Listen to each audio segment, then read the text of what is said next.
I've run a lot in my life.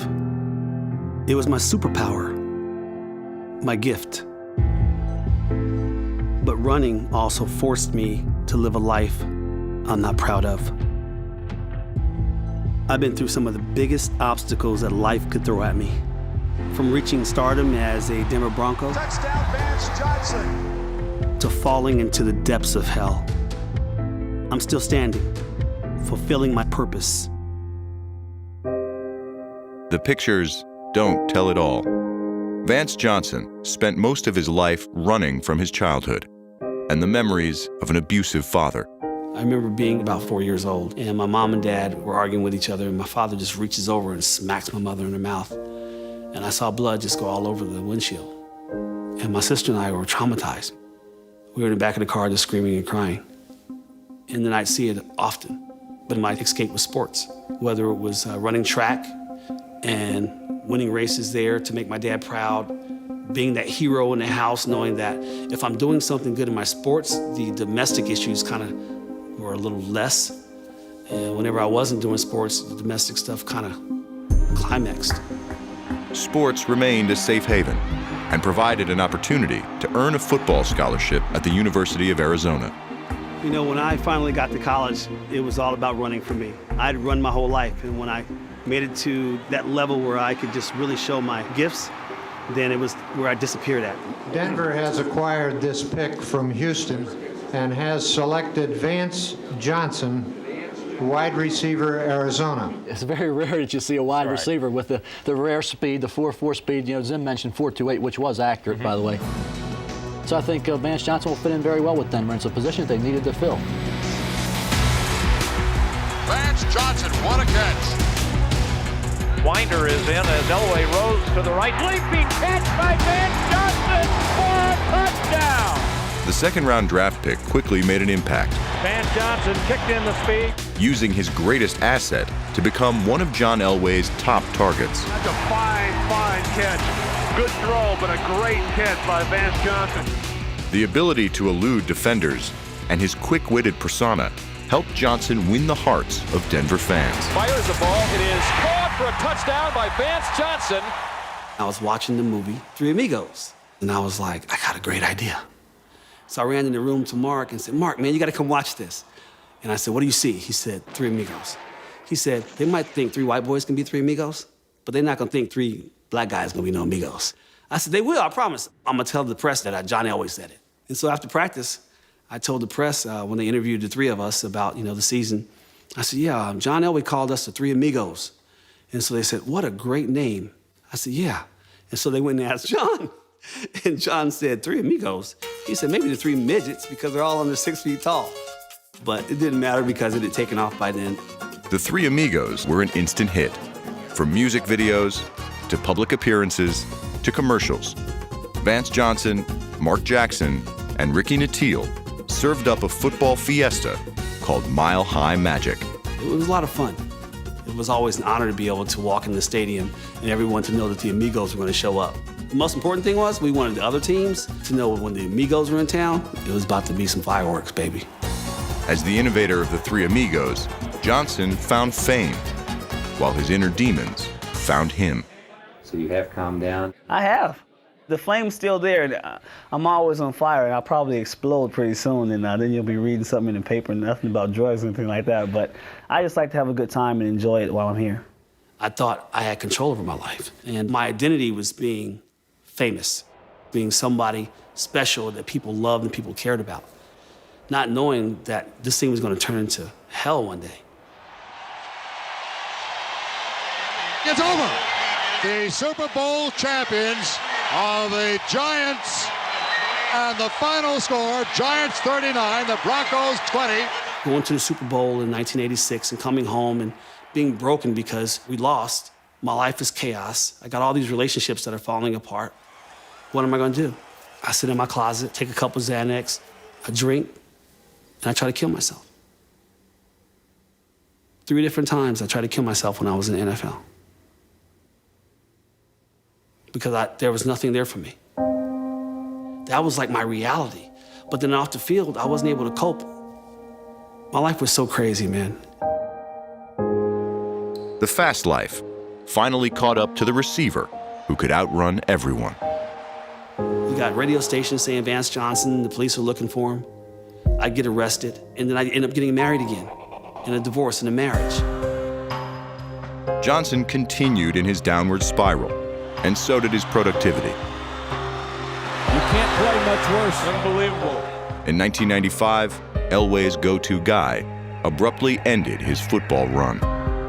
I called the Broncos, and I said, I might sign another 3-year contract. I don't know, I'll show up on my birthday.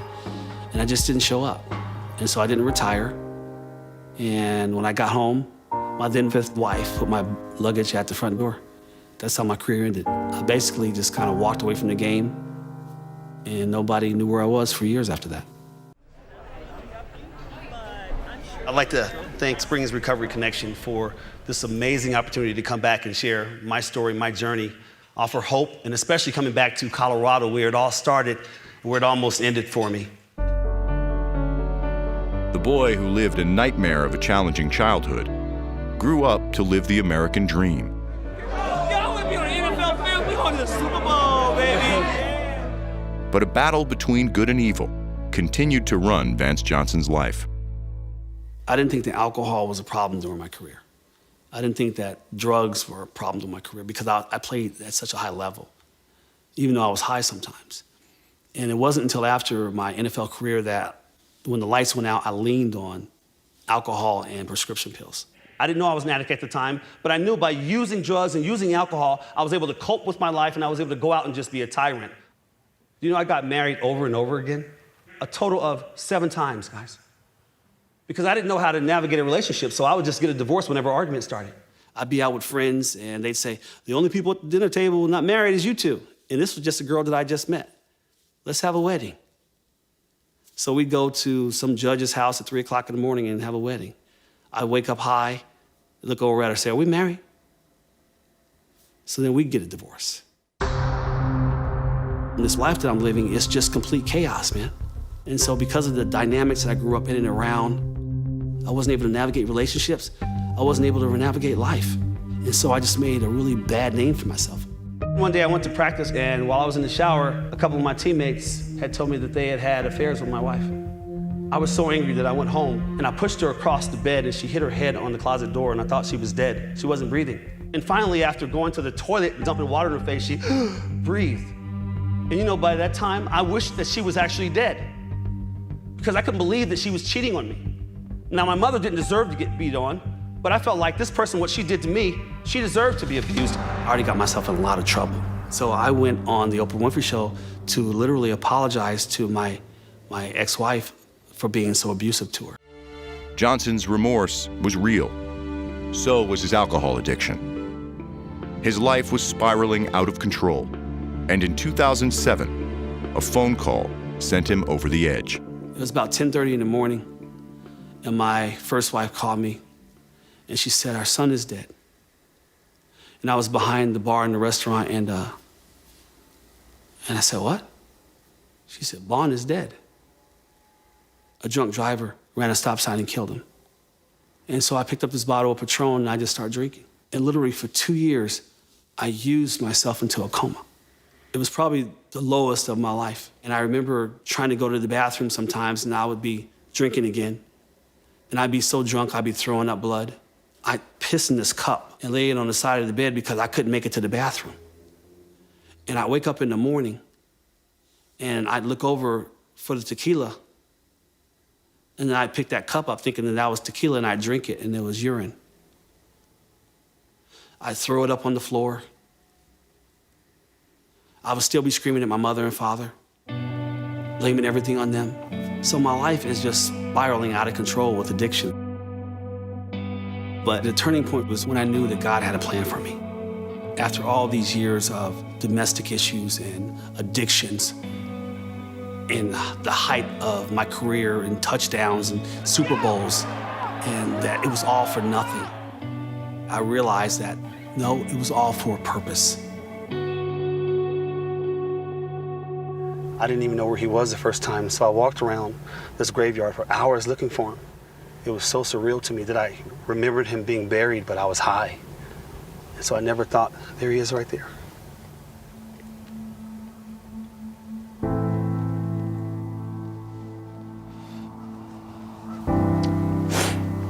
love you, man.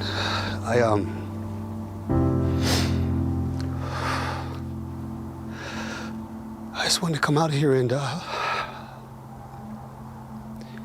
tell you that I kept my promise. For the rest of my life, all I want to do is just travel around this country and just offer hope. And because my addiction took me away from you and your brothers and sisters, I have a story now that I can tell people. My why I'm sober, my why I'm clean, my why I wake up every day. Hope that people will listen to me so I can be a part of breaking the stigma that people don't have to die in their addictions. They don't have to be ashamed to talk about it. And there's so many of us athletes that people look up to, and they cheer for us by the tens and thousands. And whatever we do, they want to idolize and worship. And so that's why I get this platform now to offer hope to everyone. And like I said, by the grace of God, I'm able to do that now for the rest of my life. Every single person here that is struggling with addiction, that is walking sober from 1 day to 30 years or whatever, this is your job to go out and save somebody's life. Tell them to follow you. I just want to say thank you. Well, you know what? She's gone, so don't let her death be in vain, okay? Yeah. You go save some lives. Thank you. All right, sweetheart? Thank you. All right, God bless you. You're very inspirational. Yes, ma'am. God To the bless you. kids. Thank you so much. Thank you. My son is my why. And so it was only, again, by God's grace that I lived.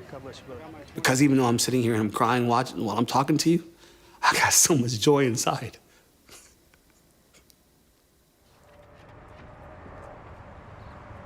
Today, Johnson lives in a suburb of Philadelphia, married to his 8th wife. The first year was really tough. He wanted to gain my trust and gave me passwords to everything, access to everything. I mean, he's a different person. He is very loving to everybody he meets. Walking clean too, huh? Yep, 18 days. 18 days? I never turned him back.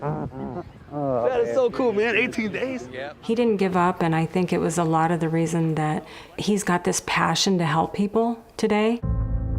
And I think that's one of the reasons that he keeps going. The man who once ran the streets of Denver now moves at a slower pace. One that is helping him outrun his past, one step at a time, one day at a time. There's no good in who I used to be.